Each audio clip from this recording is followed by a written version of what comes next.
Mumbai Indians top 2 मध्ये जाणार की मुंबई इंडियन्स टॉप 4 मध्ये जाणार?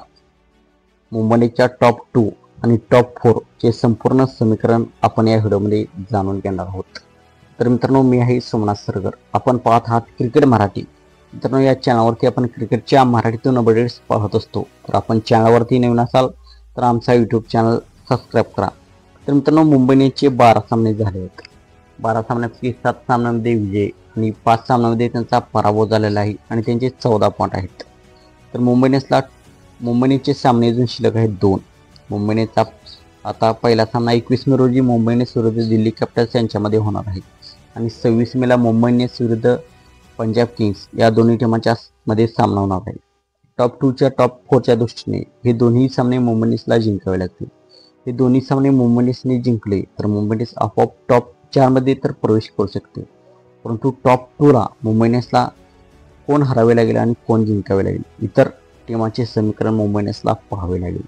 तर टॉप 4 मध्ये जाण्यासाठी सर्वात प्रथम त्यांना आपले दोन्ही राहिलेले सामने जिंकायचे आहेत.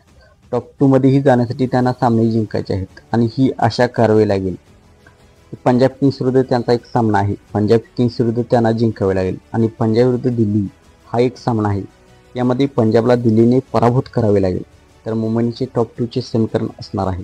तर रॉयल चॅलेंजर्स बेंगलोर यांचे 2 सामने शिल्लक आहेत.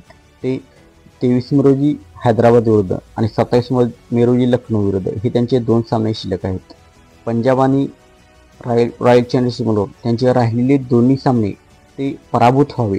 एक मुंबई विरुद्ध पंजाबचा सामना आहे, त्यामध्ये मुंबईला पंजाबने पराभूत करावे आणि त्यांचे दोन्ही सामने राहिलेले त्यांनी पराभूत व्हावे आणि मुंबई इंडियन्सने त्यांचे दोन्ही राहिलेले सामने जिंकावे. अशाने मुंबई इंडियन्स आणि गुजरात टायटन्स हे टॉप 2 मध्ये राहू शकतात. तर असे असणार आहे टॉप 2 आणि टॉप 4 चे मुंबई इंडियन्सचे समीकरण.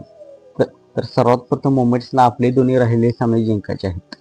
तर ते दोन्ही सामने पराभूत झाले तर मुंबई इंडियन्स टॉप 4 मधून देखील बाहेर पडू शकते, या IPL मधून देखील बाहेर पडू शकते. तर असे असणार आहे पॉईंट टेबलचे समीकरण. तर मित्रांनो, आपणास काय वाटते, मुंबई इंडियन्स टॉप 2 मध्ये जाईल की टॉप 4 मध्ये राहील? आपणास काय वाटते आपण कमेंट सेक्शनमध्ये सांगा. आणि मित्रांनो, आपण चॅनलवरती नवीन असाल तर आमचा यूट्यूब चॅनल सबस्क्राईब करा.